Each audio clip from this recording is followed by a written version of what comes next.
हमारी संस्कृति, हमारे संस्कार सदा रहें हमारे साथ। सब्सक्राइब करें तिलक।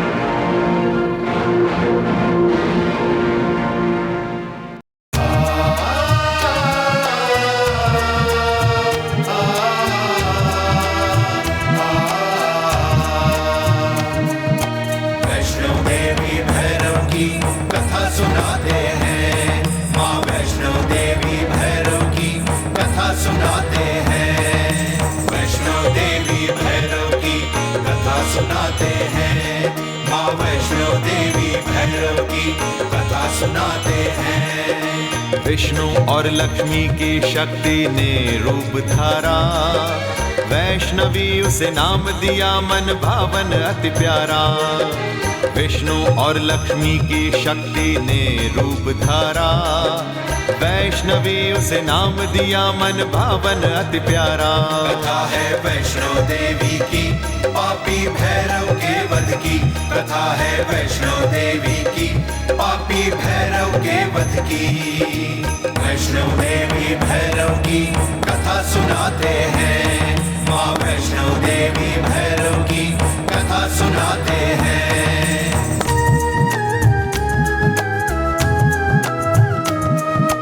भक्तों का उद्धार करन को माँ धरती पे आई, रत्नाकर घर जन्म लिया वैष्णो देवी कहलाई। भक्तों का उद्धार करन को माँ धरती पे आई, रत्नाकर घर जन्म लिया वैष्णो देवी कहलाई। चक्र चलाकर मैया ने दुर्जय का शीश उतारा, चक्र चलाकर मैया ने दुर्जय का शीश उतारा। दुर्जय के पुत्र भैरव ने माँ को ललकारा, दुर्जय के पुत्र भैरव ने माँ को ललकारा। बंदी बना के भैरव को सागर तल में पहुँचाया, बंदी बना के भैरव को सागर तल में पहुँचाया। माँ की महिमा माँ ही जाने,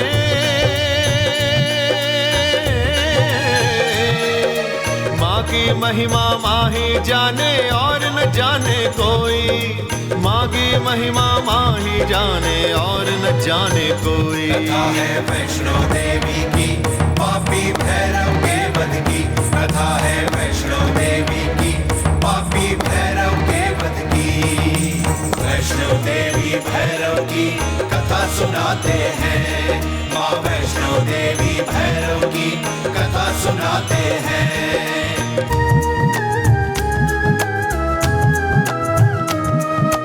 चित्रकूट पर जब भैरव ने माँ का दर्शन पाया, मोहित हो गया भैरव उसके मन में पाप समाया। चित्रकूट पर जब भैरव ने माँ का दर्शन पाया, मोहित हो गया भैरव उसके मन में पाप समाया। चला सुदर्शन मैया ने भैरव का शीश उड़ाया, चला सुदर्शन मैया ने भैरव का शीश उड़ाया। गिरा जहाँ पर शीश स्थान भैरव घाटी कहलाया, गिरा जहाँ पर शीश स्थान भैरव घाटी कहलाया। माँ ने अपने धाम की महिमा,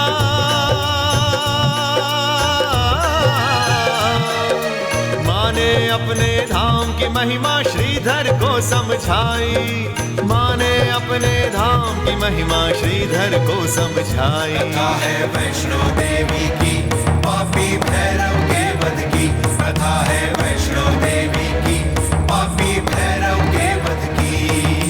वैष्णो देवी भैरव की कथा सुनाते हैं, माँ वैष्णो देवी भैरव की कथा सुनाते हैं।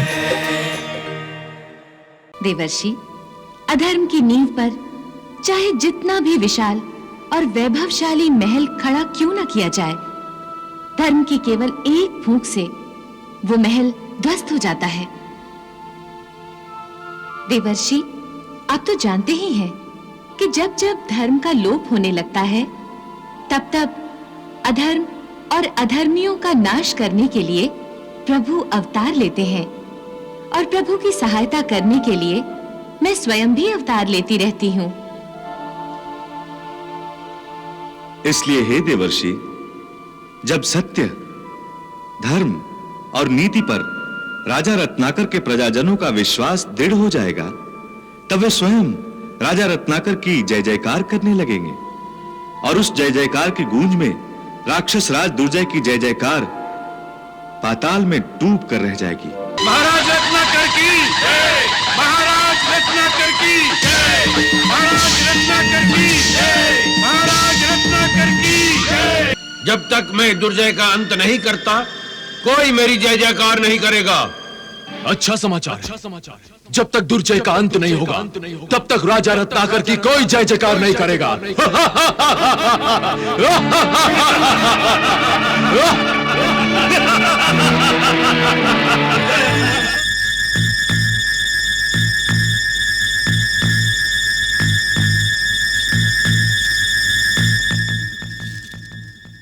महाराज, दाई मां आ रही है। बहुत जल्दी में है वो। उसके चेहरे की रेखाएं बता रही है सुरेश्वर कि दाई मां कोई शुभ समाचार लेकर आ रही हैं। प्रणाम असुरेश्वर। शीघ्र बताइए दाई मां, क्या समाचार है? शीघ्र बताइए। बधाई हो असुरेश्वर, बधाई हो, आप पिता बन गए हैं। बधाई हो महाराज, बधाई हो महाराज, बधाई हो, बधाई हो।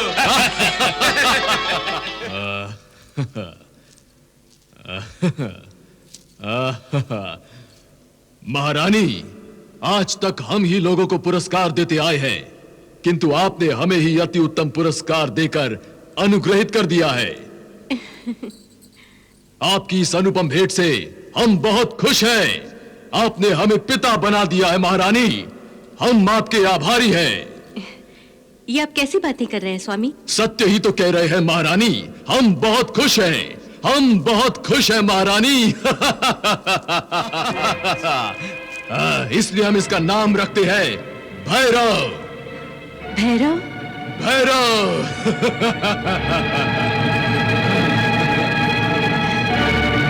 ना ना ना, भैरव बड़ा ही प्यारा नाम है। हे मैया, क्या आपकी ममता की वर्षा हम पर कभी नहीं होगी? हे मैया, क्या आप हमारी आशीर्वाद से झोली नहीं भरेंगी?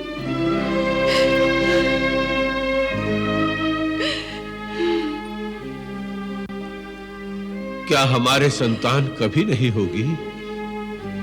क्या हमारे संतान कभी नहीं होगी मैया?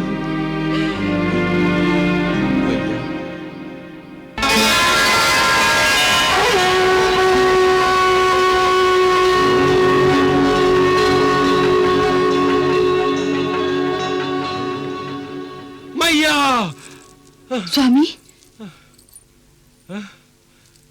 आप किसे पुकार रहे थे स्वामी? अपनी माता को, माता महालक्ष्मी को। स्वामी? विजया, हाँ?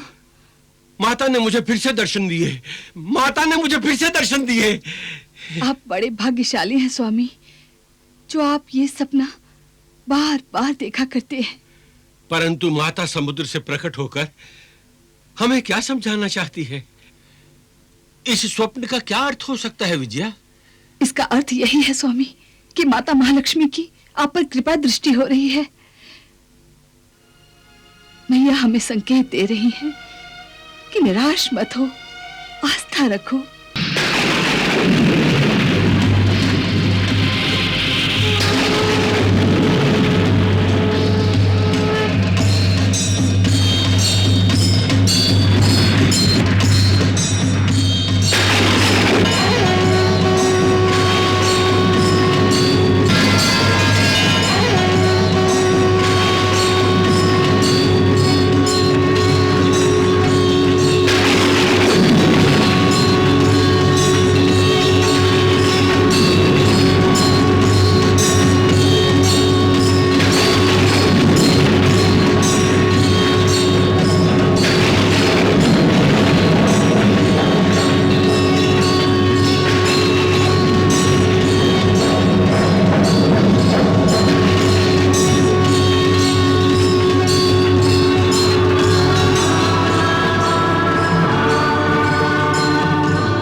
आदि पुरुष प्रणाम।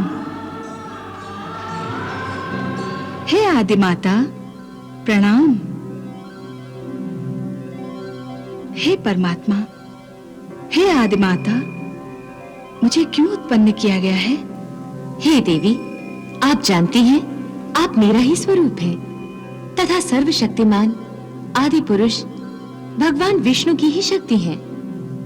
हे देवी, आपके रूप में मेरा वैष्णवी रूप निहित है, इसलिए त्रिलोक में आपको वैष्णवी वैष्णो के नाम से पूजा जाएगा। वैष्णो देवी, समय आने पर और आवश्यकता होने पर आपके अस्तित्व में हमारे गुण, हमारी शक्तियां और हमारा स्वरूप स्वतः ही प्रकट होंगे। जब भी आपको जिस रूप की आवश्यकता होगी, आप वो रूप धारण कर सकेंगी। जिस शक्ति को आप प्रकट करना चाहेंगी, वो आपकी सेवा में उपस्थित होगी। हे जगत पिता, हे जगत माता, आपकी प्रत्येक आज्ञा शिरोधार्य है। परंतु हे मातेश्वरी, पृथ्वी लोक पर आपने मेरे जन्म के लिए कौन सा स्थान चुना है?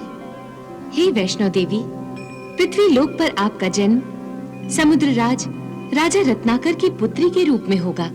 जैसी आपकी आज्ञा माता महालक्ष्मी।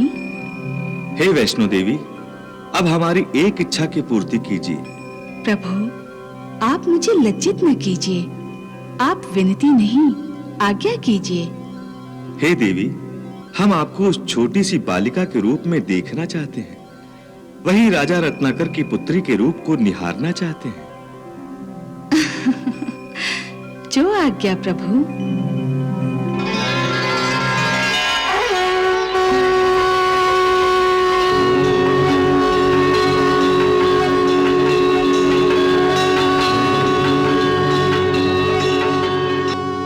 हे वैष्णो देवी, राजा रत्नाकर ने आपको अपनी पुत्री के रूप में देखने के लिए समुद्र मंथन द्वारा आपके प्रकट होने से अब तक बड़ी तपस्या और बड़ी लंबी प्रतीक्षा की है। इसीलिए आपको अपने इसी नन्हे मनमोहक रूप में राजा रत्नाकर को अपनी लीला से प्रसन्न करना है। आपकी आज्ञा की पूर्ति मैं उत्तम रूप से करूंगी। अब मुझे आज्ञा कीजिए कि पृथ्वी लोक पर मुझे वैष्णव देवी का अवतार कब लेना है मातेश्वरी? शीघ्र ही।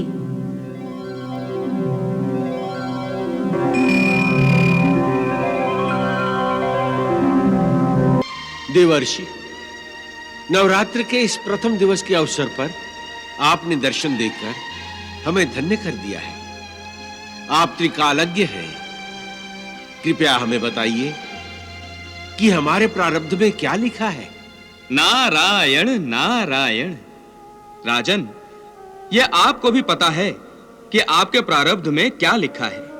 क्या समुद्र से प्रकट होने वाली परब्रह्म स्वरूपिणी महामाया लक्ष्मी को बार बार आपने अपने सपने में नहीं देखा है?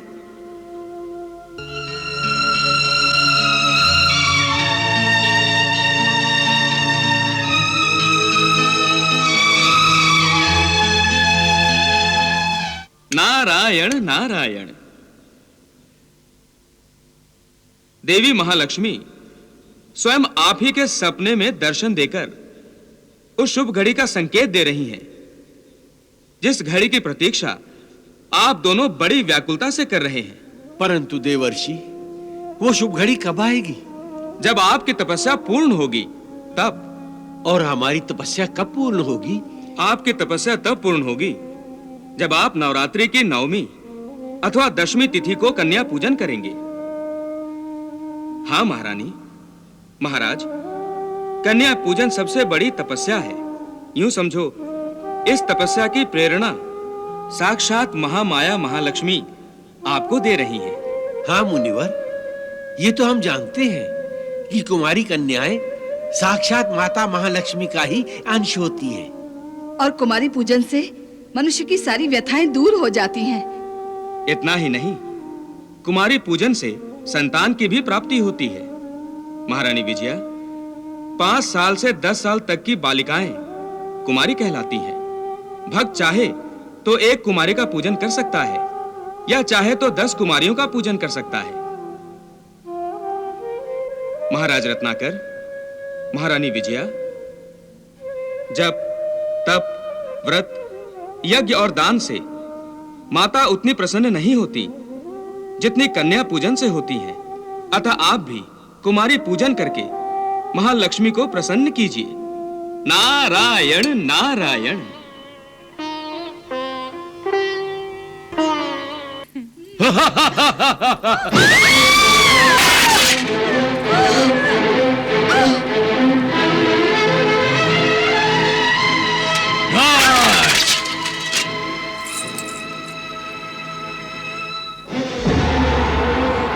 महाराज, आपने ये क्या अनर्थ किया? हमने वही किया जो हमको बहुत पहले करना चाहिए था। हम नहीं मानते इन व्यर्थ की पूजा विधियों को, इसलिए हमने नष्ट किया और आपको भी शोभा नहीं देता। महारानी, आप क्यों धर्म भ्रष्ट करने पर तुले हुए हैं? आप समझते क्यों नहीं कि धर्म ही हर संकट का निवारण करता है? हाँ? यह कैसा धर्म है जो एक कन्या की पूजा सिखाता है और हम असुर किसी निर्बल और दुर्बल कन्या को पूज नहीं सकते? ये महामंत्री कहाँ रह गए? वो तो 9 कन्याओं को लाने गए थे, परंतु अभी तक न वो स्वयं लौटे न कोई कन्या ही आई है। महाराज, इतना विलंब भी ठीक नहीं है। महारानी, ये आपके अंदर छिपी ममता है जो जल्दी से कुमारी पूजन करने के लिए अधीर हो रही है। परंतु भक्तों को यूं धीरज खोना शोभा नहीं देता। कुछ समय और धीरज रखिए। महाराज, आप पुरुष हैं, इसलिए ममता की व्याकुलता आप समझ नहीं पा रहे हैं। इतनी ही व्याकुल हो तो मातेश्वरी से ही विनती करो कि वो स्वयं कन्या बनकर आए। मातेश्वरी यदि मुझ पर प्रसन्न हो जाएं, तो ये लीला भी दिखा सकती हैं।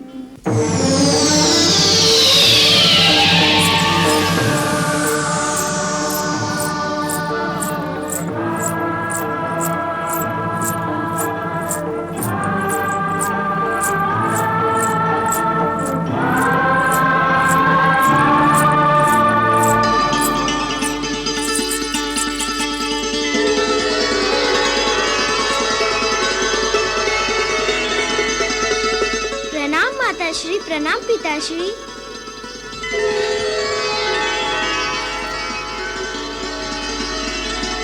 तुमने मुझे माताश्री कहा और मुझे पिताश्री? कहते हैं राजा और रानी प्रजा के माता पिता होते हैं, तो आप भी मेरे माता पिता हुए ना? हाँ पुत्री, हाँ।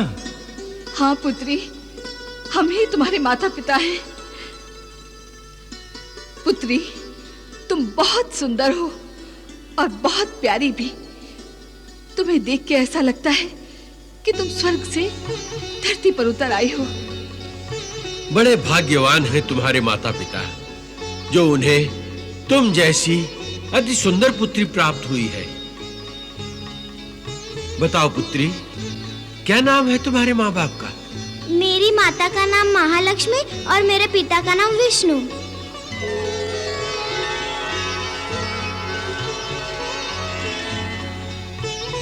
विष्णु, महालक्ष्मी, तो फिर पुत्री तुम्हारा नाम क्या है? मेरा नाम वैष्णवी है। वैष्णवी? बहुत सुंदर नाम है वैष्णवी। मेरे माता पिता मुझे प्यार से वैष्णव कहते हैं। ये आसन बहुत अच्छा है, मैं बैठूं? हाँ हाँ, अवश्य बैठो। आओ।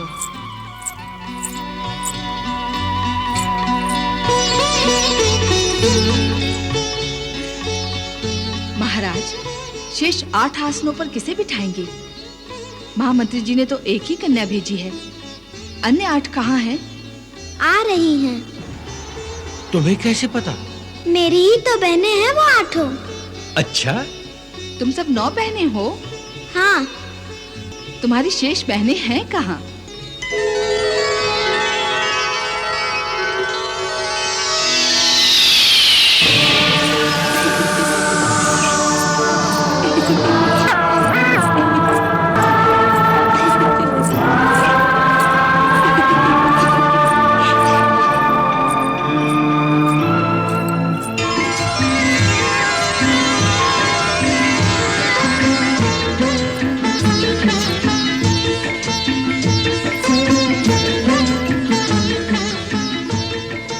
आओ, अपना अपना आसन ग्रहण करो। हाँ सब एक से एक तेजस्विनी। हाँ आओ आओ, यहाँ वहाँ बैठो। हाँ चलो। यहाँ। महाराज, लगता है देवियों ने बालिकाओं का अवतार धारण किया है। बच्चियों, अपना अपना नाम तो बताओ। मुझे सरस्वती कहते हैं। मैं लक्ष्मी हूँ। कालिका हूँ। मैं कामाक्षी हूँ। मैं मंगला हूँ। दुर्गा हूँ। मैं पार्वती हूँ। और मैं वैष्णवी, है ना? अरे वाह, सभी देवियों के नाम हैं। हम सभी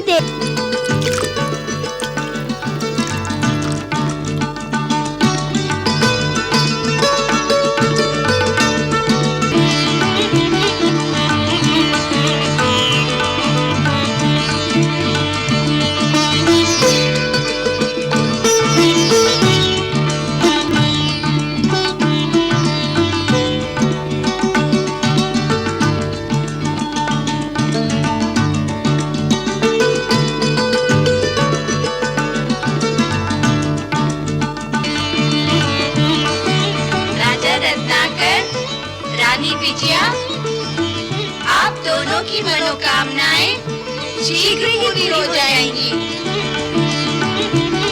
आप हमें आज्ञा दीजिए राजन। हे नवदुर्गा, रुक जाओ। मैं आप सभी को आपके घर पहुंचाने के लिए रथ का प्रबंध करता हूँ। नहीं राजन, इसकी कोई आवश्यकता नहीं। जैसे हम आए थे वैसे ही चले जाएंगे। रुक जाओ प्यारी बच्चियों, रुक जाओ। केवल आपके आने से ऐसा लग रहा है कि हमारा जीवन धन्य हो गया है। रुक जाओ। स्वामी, उन्हें रोकिए, उन्हें रोकिए स्वामी, इन्हें रोकिए। रुक जाओ, रुक जाओ, रुक जाओ, रुक जाओ बच्चियों।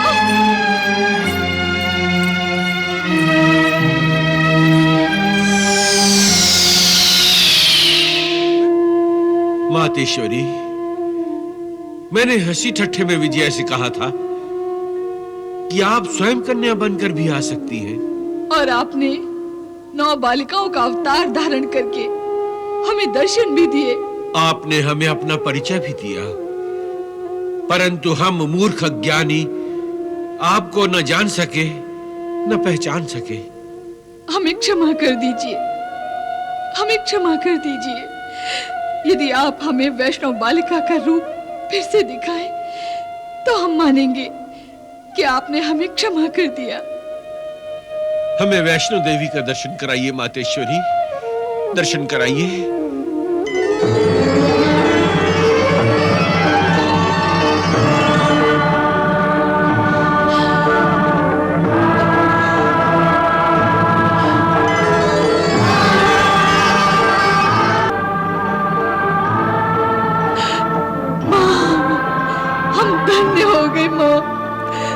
मैया, हम धन्य हो गए। हम धन्य हो गए मातेश्वरी, हम धन्य हो गए। हे राजन, हे रानी विजया, आप संतान प्राप्ति के लिए महायज्ञ कीजिए।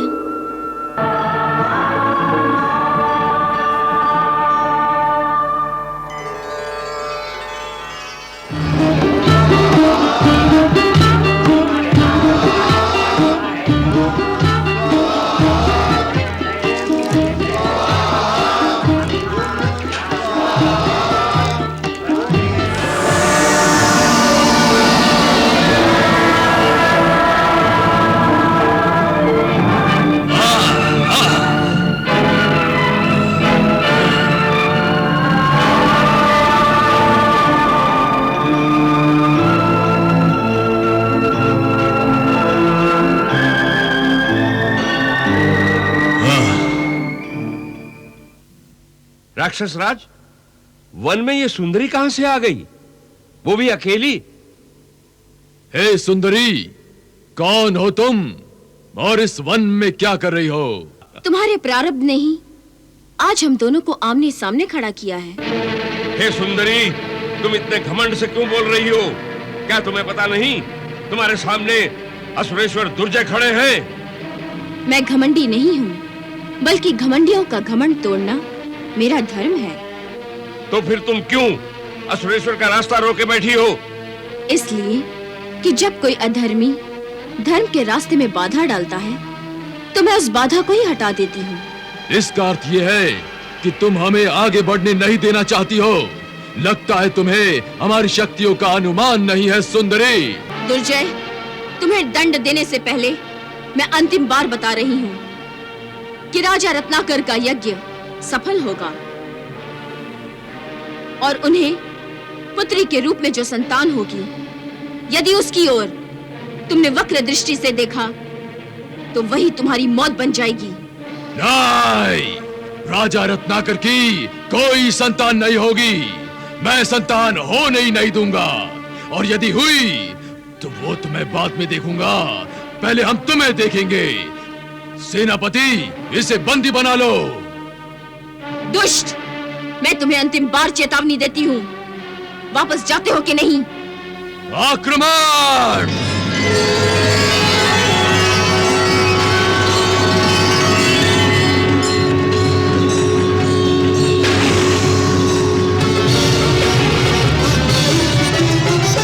दुर्जय दानव दल बल के संग लड़ने को बढ़ता आए, ले क्षुद्र शक्ति का अहंकार महाशक्ति पे शस्त्र चलाए। कैसा युद्ध है ये, कैसा युद्ध है।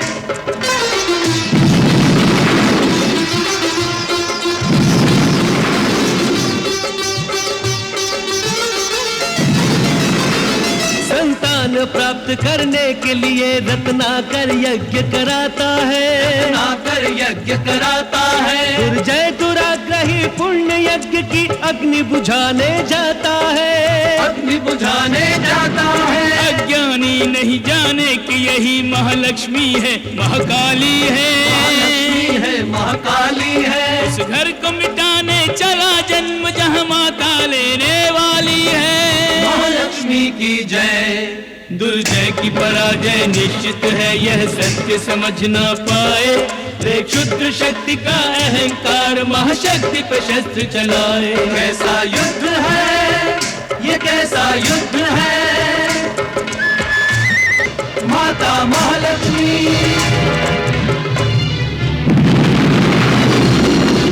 दुर्जय, अब मैं तुम्हें मिटाकर इस युद्ध को ही समाप्त करती हूँ।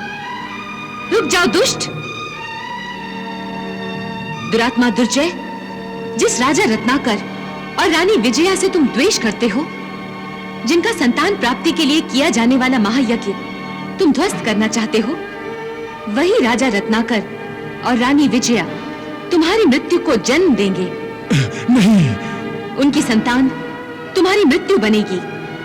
कुमारी कन्याओं के पूजन पर तुम प्रतिबंध लगा रहे थे ना, परंतु याद रखो दुर्जय, तुम्हारी मृत्यु एक ऐसी ही कुमारी कन्या से होगी।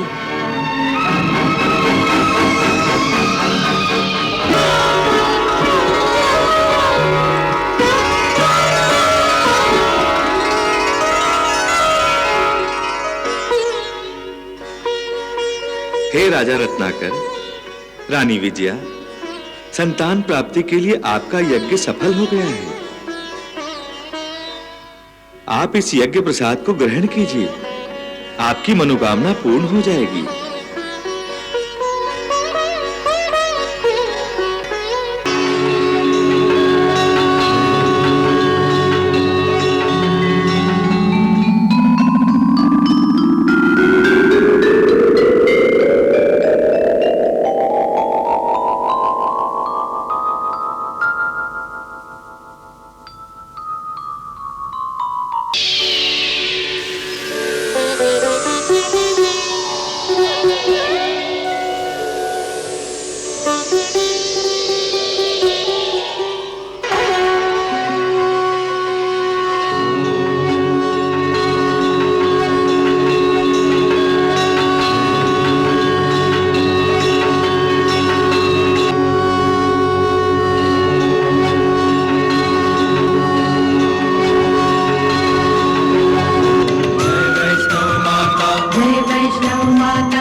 गिरिराज पुत्री तुम हो शिवानी,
दुर्जय,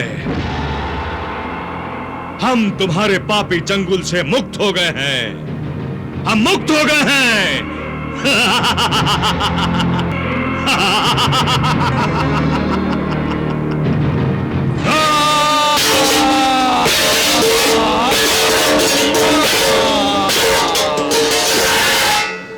संकेत के अनुसार मेरी मृत्यु ने जन्म ले लिया है, और मृत्यु भी ऐसी जो निसहाय है, एक बालिका है।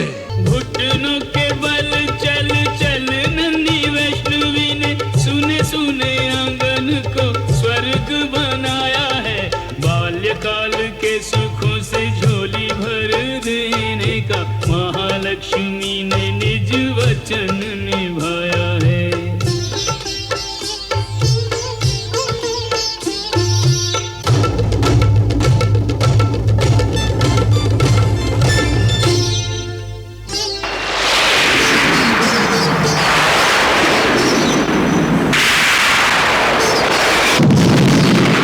हृदय से बार बार पुत्री को लगाते, मुख फूल जैसा चूम चूम फूले न समाते हैं।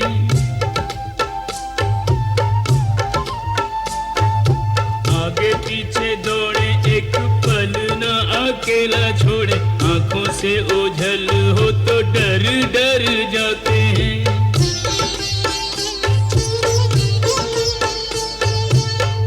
जिसे तेरी खीर उसको खिला के खीर, अकथनीय सुख माता पिता पाते हैं। महालक्ष्मी वैष्णवी के धाम बदले हैं, पर दोनों के बाबुल रत्न कर कहते हैं।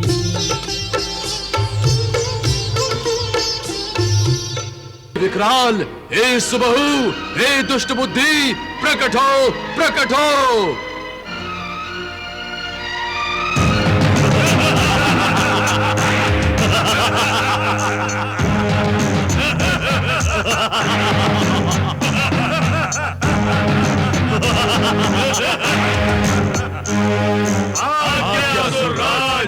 तुम तीनों अपनी अपनी विशाल और विकराल सेना को लेकर रत्नाकर के राज्य में प्रवेश कर जाओ और खून की नदियां बहा दो, आतंकी आतंक मचा दो। और रत्नाकर के राज्य की सारी बालिकाओं का अपहरण करके मेरे पास ले आओ। रत्नाकर के राज्य की सारी बालिकाएं जब मेरे पास बंदी होगी, तब रत्नाकर स्वयं अपने हाथों से अपनी पुत्री वैष्णव को मेरे हवाले करने पर विवश हो जाएगा। ये आप क्या कर रहे हैं महाराज? निष्पाप बालिकाओं का अपहरण। महारानी, मैं केवल अपनी मृत्यु को अपनी शरण में आते हुए देखना चाहता हूँ, और मुझे पूर्ण विश्वास है कि मृत्यु मेरी शरण में आएगी, और तब मैं अपनी मृत्यु की मृत्यु बन जाऊंगा।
महामंत्री निर्दय, अब हमें राजा कहलवाने का कोई अधिकार नहीं रहा। दिन दहाड़े दुर्जय हमारी प्रजा की निष्पाप संतान का अपहरण कर रहा है, और हम जिनकी सुरक्षा के लिए वचनबद्ध हैं, यदि हम उस वचन का पालन नहीं कर सकते तो हमारे राजा होने का क्या अर्थ रहा?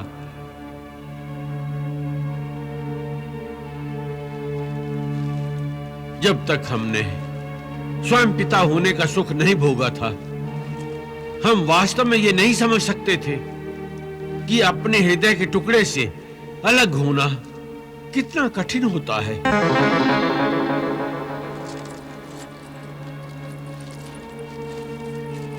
हमारी लाडली वैष्णव जब हमारी आंखों से ओझल हो जाती है तो हम व्याकुल हो जाते हैं।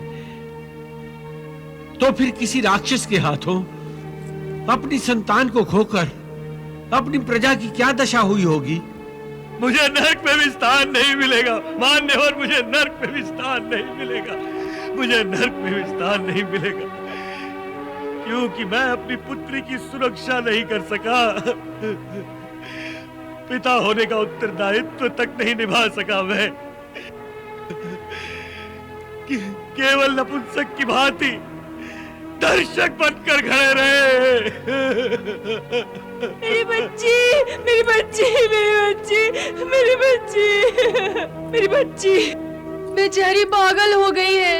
वो दुष्ट है ना, वो मेरी बच्ची को उठा कर ले गया, वो उसे मार डालेगा। मेरी बच्ची, मेरी बच्ची।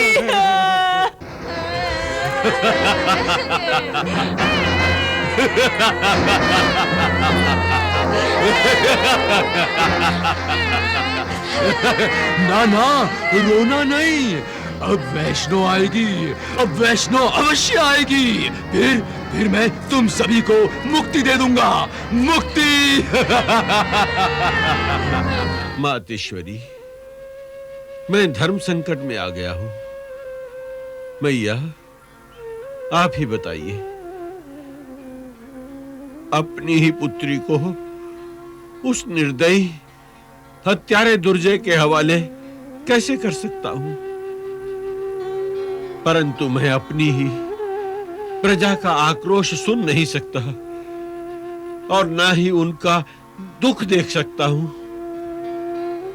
हे महामाया, हे मातेश्वरी, हम क्या करें? अब आप ही हमारा मार्गदर्शन कीजिए, हम आपकी शरण में आए हैं। आप ही बताइए भैया, मैं राजा का धर्म निभाऊं या पिता का? राजा का धर्म निभाना चाहिए पिताश्री। वैष्णो, राजा का धर्म पिता के धर्म से श्रेष्ठ होता है, क्योंकि राजा प्रजा का पिता होता है। वैष्णो, राजा का नाता केवल अपनी प्रजा से होता है, शेष सभी नाते इस नाते के सामने छोटे पड़ जाते हैं। इसलिए आपको भावनावश नहीं होना चाहिए, क्योंकि भावना से कर्तव्य श्रेष्ठ होता है। इसका अर्थ है हम तुम्हें निर्दयी दुर्जय के हाथों में सौंप दें? हाँ माताश्री। वैष्णो, ये तुम क्या कह रही हो? क्या कोई भी माँ बाप अपनी संतान को मृत्यु के हवाले जानबूझकर कर सकते हैं? दुर्जय मृत्यु नहीं है माताश्री। और वो निर्दयी है पुत्री। परंतु आप दोनों तो दयालु जन हैं माताश्री। आपका मन प्रजा के दुख से पीड़ित हो जाता है। परंतु वैष्णो, हम तुम्हें खोना नहीं चाहते, तुम्हें खोना नहीं चाहते। आप भूल रहे हैं पिताश्री, मैं आपकी हूँ और आपकी नहीं भी हूँ। ये तुम क्या कह रही हो वैष्णो? पिताश्री, मुझ पर केवल आप ही का अधिकार नहीं है, सारे संसार का भी अधिकार है। फिर भी हम तुम्हें खोने का साहस कैसे जुटाएं? इस सृष्टि का यही नियम है, जो पाता है वो खोता है, एक न एक दिन आप मुझे खोने ही वाले हैं पिताश्री। नहीं वैष्णो नहीं, ऐसा मत कहो। हम तुम्हें खोना नहीं चाहते, हम तुम्हें खोना नहीं चाहते। पिताश्री, देवर्षि नारद ने आपको पहले ही बताया था कि आप दोनों अपनी ममता को कभी मेरे रास्ते में नहीं आने देंगे। क्या आप देवर्षि नारद की सारी बातें भूल गए? नहीं पुत्री। क्या आप अपने दिए हुए वचन का पालन नहीं करेंगे? करूंगा पुत्री। क्या आप अपने धर्म का पालन नहीं करेंगे? अवश्य करूंगा वैष्णो, अवश्य करूंगा। तो फिर निश्चिंत होकर मुझे दुर्जय के हवाले कर दीजिए पिताश्री। विलंब मत कीजिए पिताश्री, विलंब मत कीजिए। देखिए सूर्यास्त होने लगा है।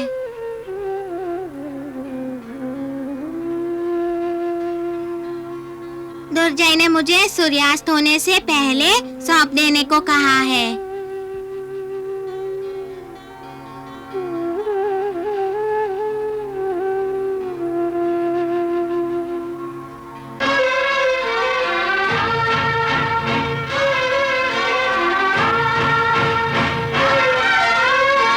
हमारी पुत्रियों को दुर्जय के राक्षस उठाकर ले गए महारानी। हमारी पुत्रियों को दुर्जय के राक्षस उठाकर ले गए।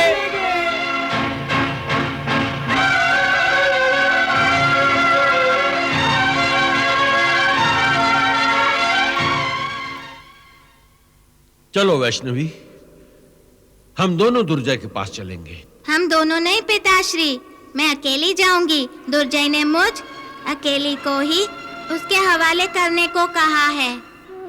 परंतु हम तुम्हें अकेली कैसे जाने देंगे वैष्णो? माताश्री, संसार में हर प्राणी अकेला आता है और अकेला ही जाता है। मुझे दुर्जय के पास अकेली जाने से मत रोकिए। मैं तुम्हें कैसे समझाऊं वैष्णवी, कैसे समझाऊं? आप केवल मुझे दुर्जय के पास जाने की आज्ञा दीजिए। फिर देखिए प्रजा के मुख पर कैसे हंसी लौट आएगी। फिर वो लोग आपके गुण गाएंगे। वैष्णो,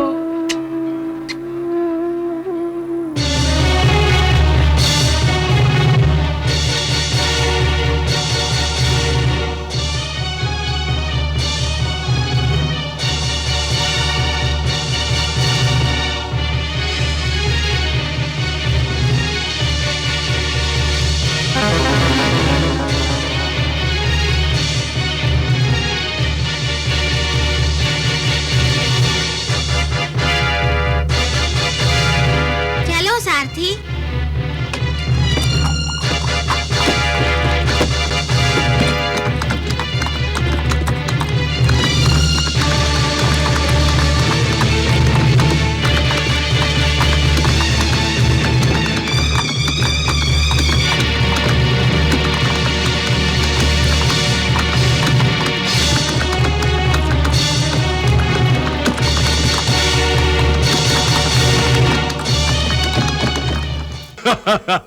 महारानी सुरुचि, वैष्णो आ रही है, वैष्णो आ रही है।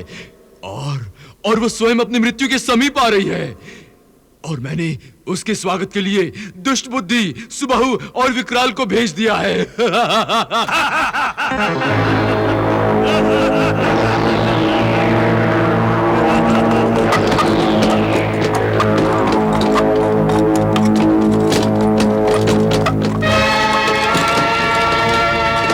वैष्णवी आ रही है। जंगल का यही मार्ग वैष्णवी का स्मारक खड़ा करने के लिए उचित है। देखो, रथ हमें देख के रुक गया।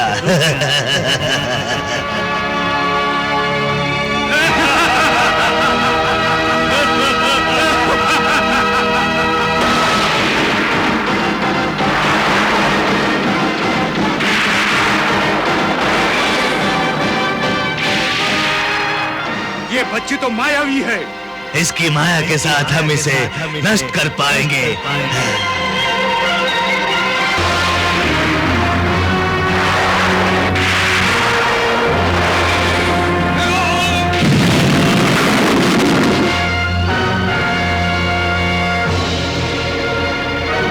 मायाविनी, तुमने मेरे मित्र विकराल का वध कर दिया।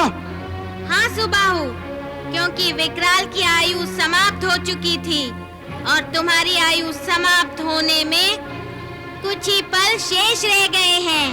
मुझे भयभीत करना चाहती हो? नहीं, मैं तो तुम्हें शाप ताप पाप से, माया मोह से मुक्त करना चाहती हूँ। मुक्त तो मैं करूंगा तुझे इस जीवन से।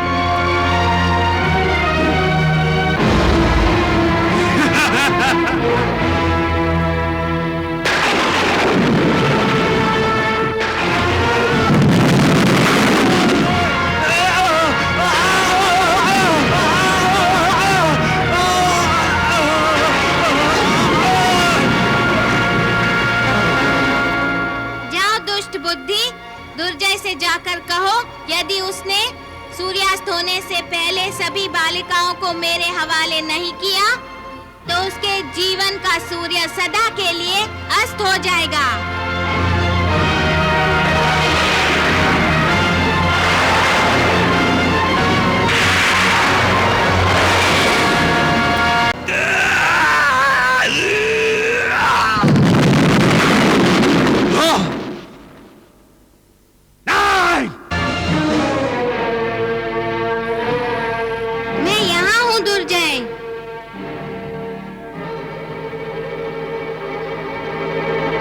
वैष्णवी? हाँ, मैं ही वैष्णवी हूँ। जब कोई मुझे पुकारता है तब मैं उसकी पुकार सुनकर उसके पास चली आती हूँ। तुमने भी मुझे पुकारा था ना, इसलिए मैं तुम्हारे पास चली आई। परंतु तुम हमारे राजमहल में प्रवेश कैसे कर गई? कौन रोक सकता है मुझे? मैं तो संपूर्ण ब्रह्मांड की स्वामिनी हूँ। विश्व का संचालन मैं ही तो करती हूँ। दुर्जय में धर्मात्माओं की रक्षा करती हूँ और दुरात्माओं का नाश करती हूँ। तुमने तो स्वयं अपनी मृत्यु को पुकारा है। इतनी सी बालिका होकर इस असुरेश्वर दुर्जय को मृत्यु से डरा रही हो। मैं तुम्हें क्षमा भी कर सकती हूँ। तुम्हारी बातों पर मुझे हंसी आ रही है। दुर्जय, जिन बालिकाओं का तुमने अपहरण किया है उन्हें मेरे हवाले कर दो दुर्जय। धर्म के रास्ते पर लौट आओ दुर्जय और आदि शक्ति माता की शरण में जाओ। दुर्जय, मैं तुम्हें क्षमा कर दूंगी। परंतु मैं तुम्हें क्षमा नहीं करूंगा। मैं तुम्हें मृत्यु के हवाले कर दूंगा। वैष्णवी, अब तुम अपने आप को मेरे प्रकोप से नहीं बचा सकते।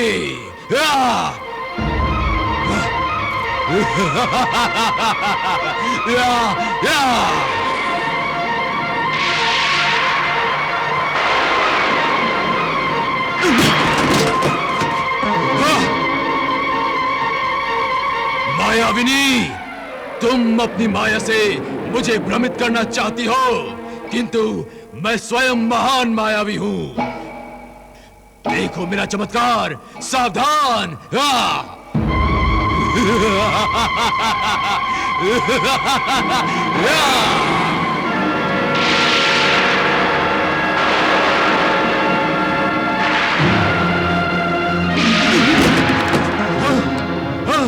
महामंत्री शंकाल, तुम भी जीवित नहीं बचे।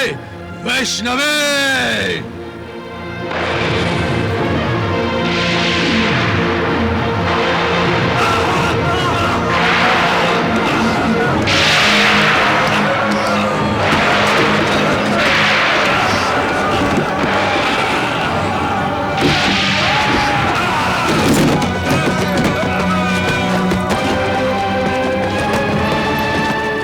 वैष्णवे!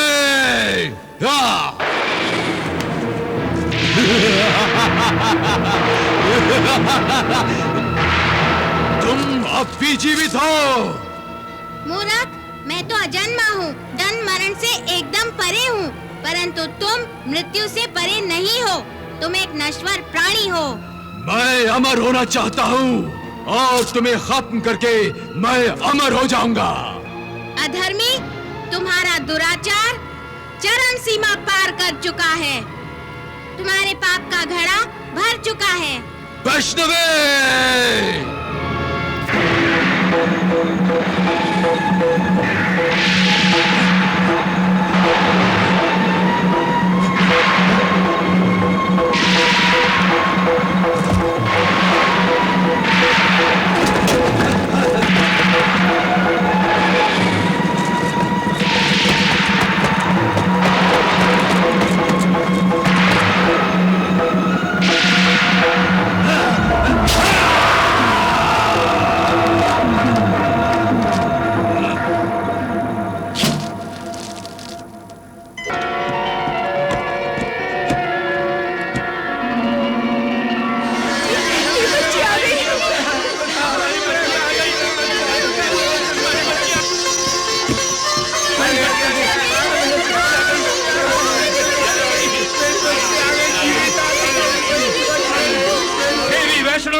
वैष्णवी की जय।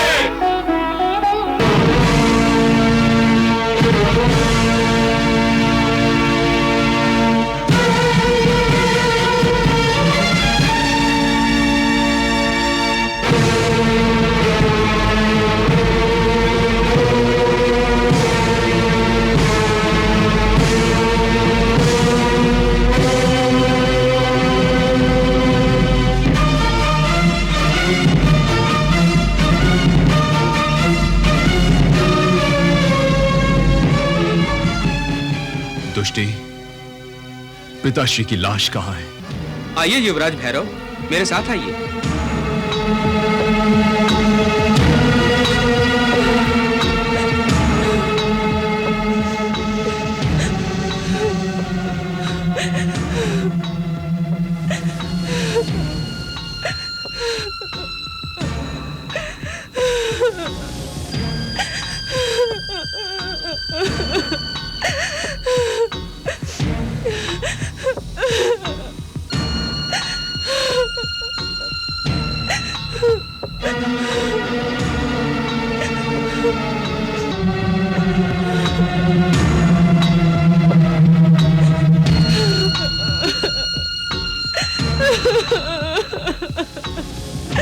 पुत्र मेरा,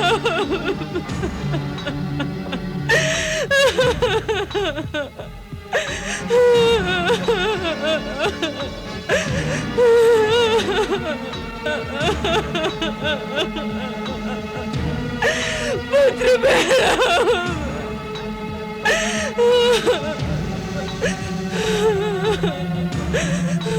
दुष्टि, जी युवराज।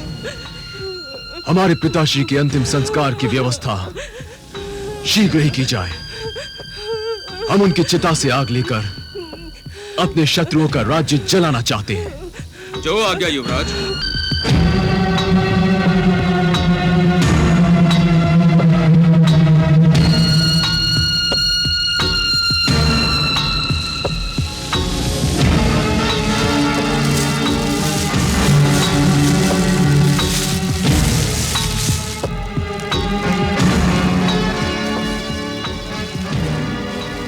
पिताश्री, आपकी ये चिता सदा ही मेरे हृदय में जलती रहेगी।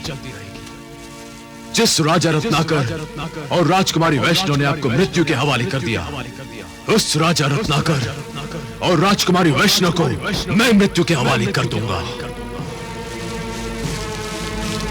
और उन दोनों के साथ उनकी नगरी को चिता बनाकर भस्म कर दूंगा।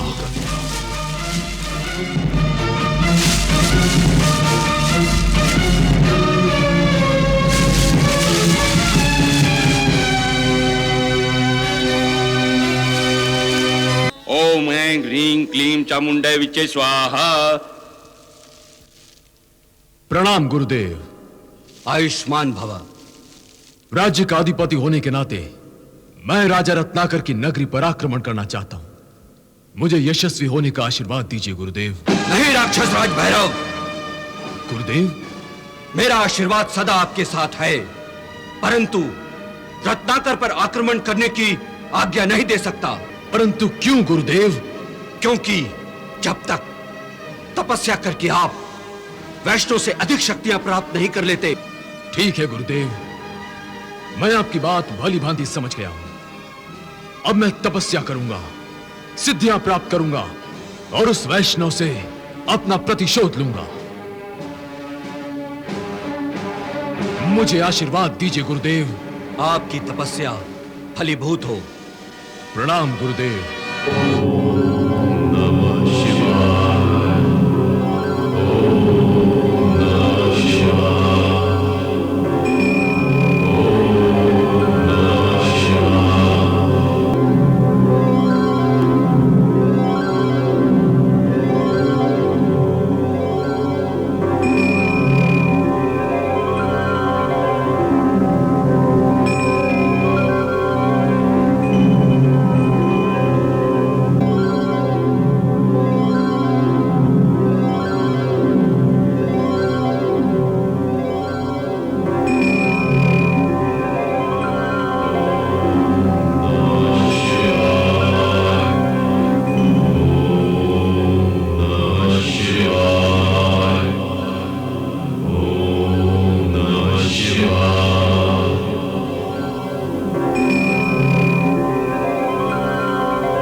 मैं शक्तिमान हो गया, सर्वशक्तिमान हो गया। मुझे सबसे महान सिद्धियां प्राप्त हो गई है। गुरुदेव, आपके आशीर्वाद से मेरी तपस्या सफल और संपन्न हो गई।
पिताश्री, माताश्री, आप?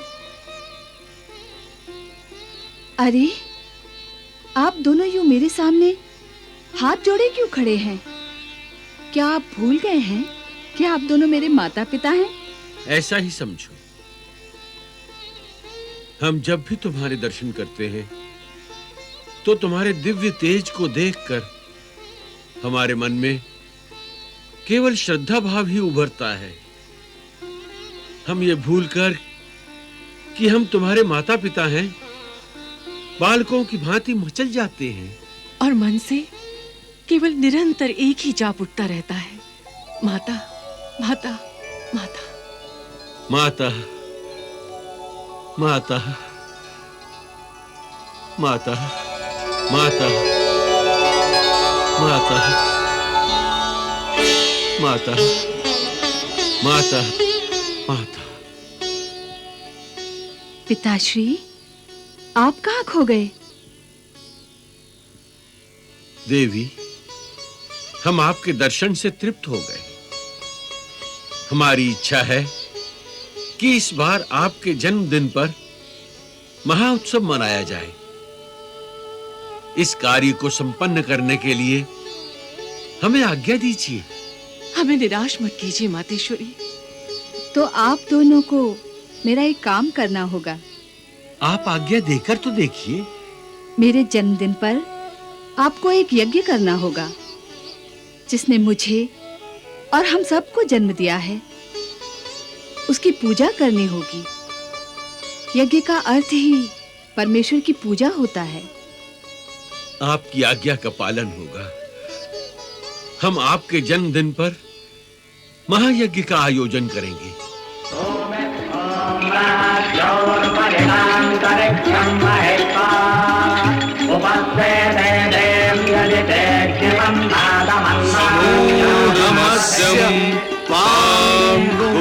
स्वाहा ओम इदं विष्णु विच्च कर्मे त्रेधा निधते। वाह महाराज वाह, आप धन्य हैं। आपका धर्म के प्रति लगाव देखकर सबको प्रेरणा मिलती है। महाराज और महारानी का राजमहल तो भव्य मंदिर बनकर रह गया है।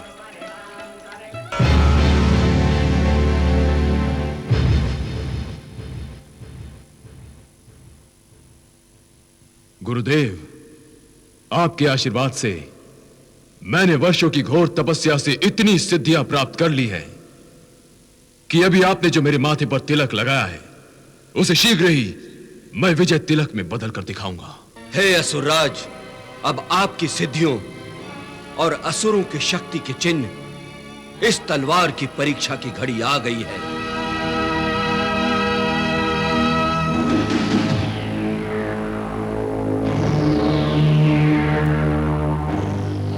इसे स्वीकार कर लीजिए राक्षस राज, और समस्त धरती लोक पर अपनी धाक जमाइए।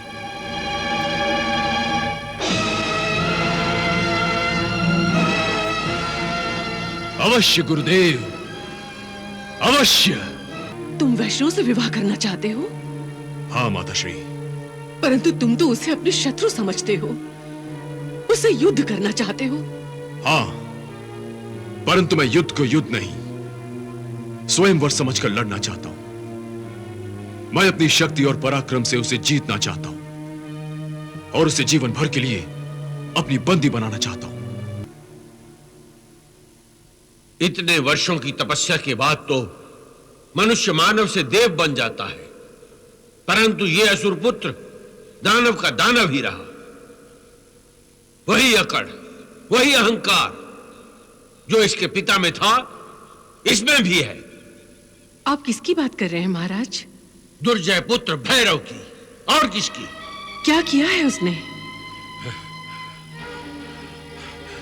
इस संदेश पत्र द्वारा राजकुमारी वैष्णव का हाथ मांगा है।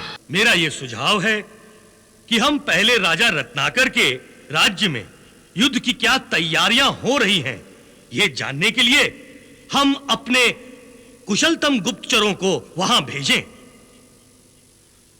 आपका सुझाव उचित है, परंतु रत्नाकर के राज्य में गुप्तचर भेजने की कोई आवश्यकता नहीं है।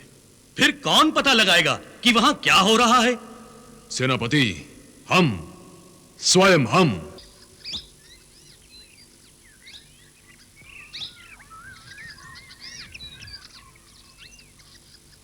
हे मानव समाज के प्रतिनिधियों, संसार में सबसे कठिन कार्य मानव रूप में अच्छा और सच्चा मानव बनना है, और सबसे सहज कार्य मानवता को त्याग कर दानव बनना है।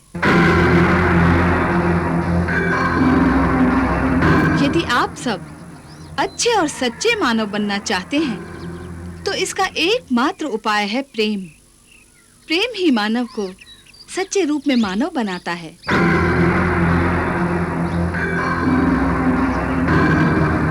जिस मनुष्य में प्रेम नहीं, सहनशीलता नहीं, वो मानव नहीं, मानव के रूप में दानव है, दानव।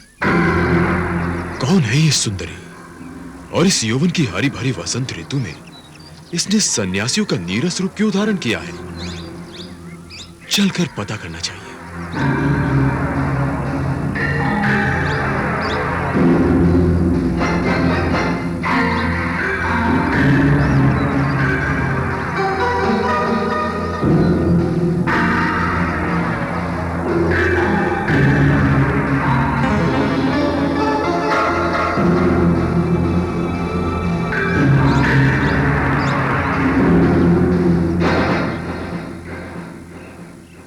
ईश्वर की वाणी है। प्रेम हर मानव, हर प्राणी के हृदय की प्रथम इच्छा है। प्रेम प्रेम को जन्म देता है और घृणा घृणा को जन्म देती है। इसलिए एक दूसरे से घृणा करना छोड़ दो और प्रेम से नाता जोड़ो। आहा, क्या प्रवचन है, क्या वाणी है। हे विप्रवर, कौन है ये साध्वी? इस नगरी में नए हो क्या? देवी वैष्णवी को नहीं जानते? आश्चर्य है। देवी वैष्णवी अर्थात राजा रत्नाकर की पुत्री राजकुमारी वैष्णवी? हाँ, वही।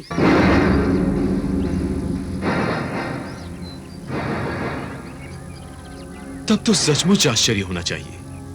प्रेम के एक दीपक से हजारों दीप जलाए जा सकते हैं और घृणा के घोर अंधकार को नष्ट किया जा सकता है। हे देवी, मैं भी आपसे प्रेम का पाठ पढ़ना चाहता हूं।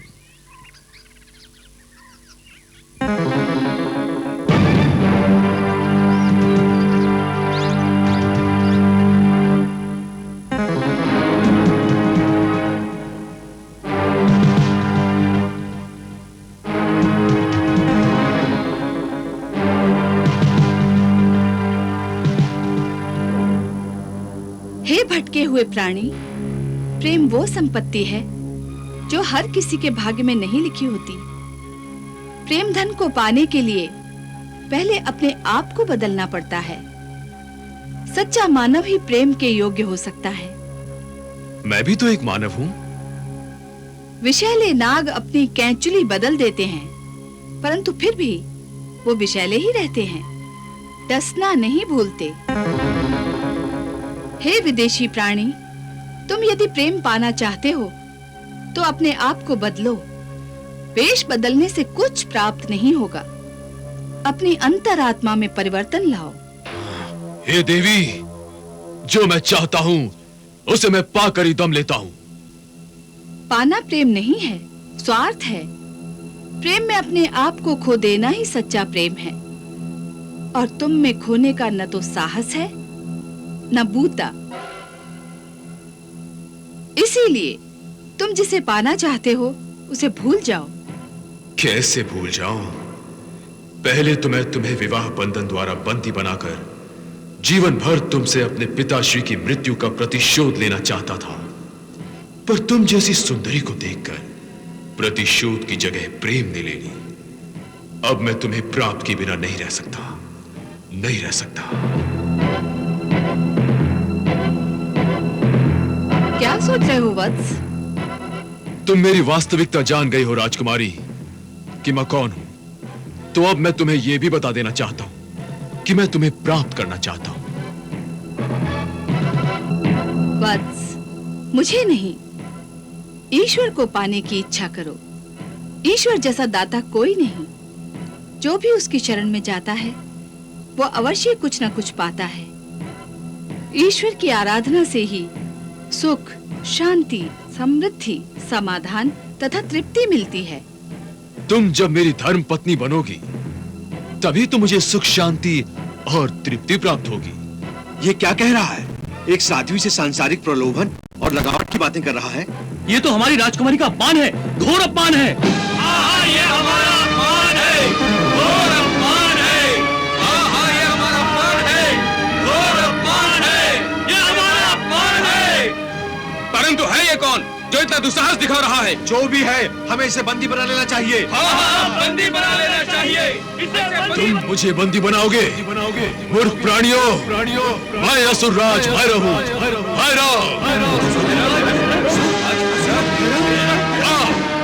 और तुम्हें तुम्हारे दुस्साहस का दंड दूंगा। हम तुम्हें दंड देंगे। तुमने देवी वैष्णवी का अपमान किया है, हम तुम्हें नहीं छोड़ेंगे। नहीं छोड़ेंगे, हम तुम्हें नहीं छोड़ेंगे। तुम्हें नहीं छोड़ेंगे। मुझे पकड़ोगे?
मंत्री, ये तो असुरराज भैरव है। हाँ महाराज। परंतु ये हमारे राज्य में कैसे घुस आया?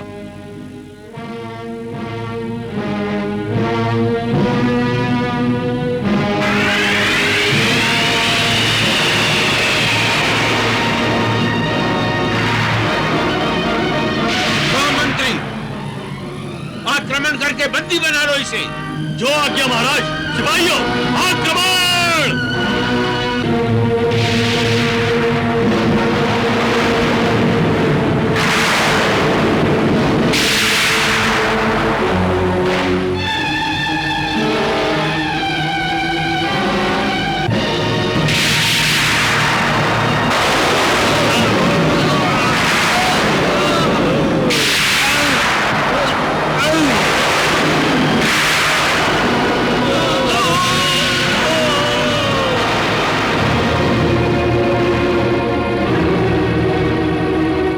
शक्ति केवल नष्ट कर सकती है भैरव, निर्माण नहीं कर सकती। अन्यथा तुम उस बच्चे को जीवित कर दिखाते। बच्चे को तो मैं मृत्यु की नींद से नहीं उठा सकता, परंतु मैं तुम्हें अवश्य उठाकर ले जाऊंगा। जो तुम्हारे भाग्य में नहीं है, उसे पाने की चेष्टा व्यर्थ है भैरव। जो मैं पाना चाहता हूं, उसे मैं पाकर ही रहता हूं। तुम अपनी इच्छा से मेरे साथ नहीं आना चाहती, इसलिए मैं तुम्हें बलपूर्वक उठाकर ले जाऊंगा और तुमसे विवाह करूंगा।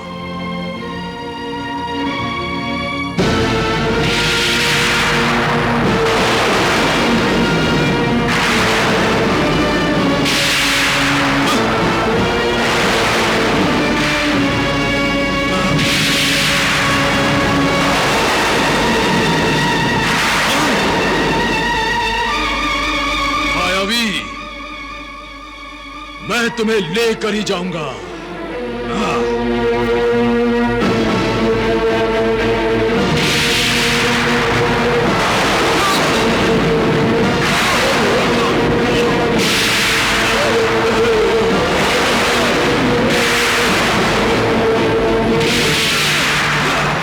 मैं तुझे नहीं छोड़ूंगा वैष्णवी, मैं इस अपमान का बदला अवश्य लूंगा। वैष्णो देवी भैरव की कथा सुनाते हैं, माँ वैष्णो देवी भैरव की कथा सुनाते हैं।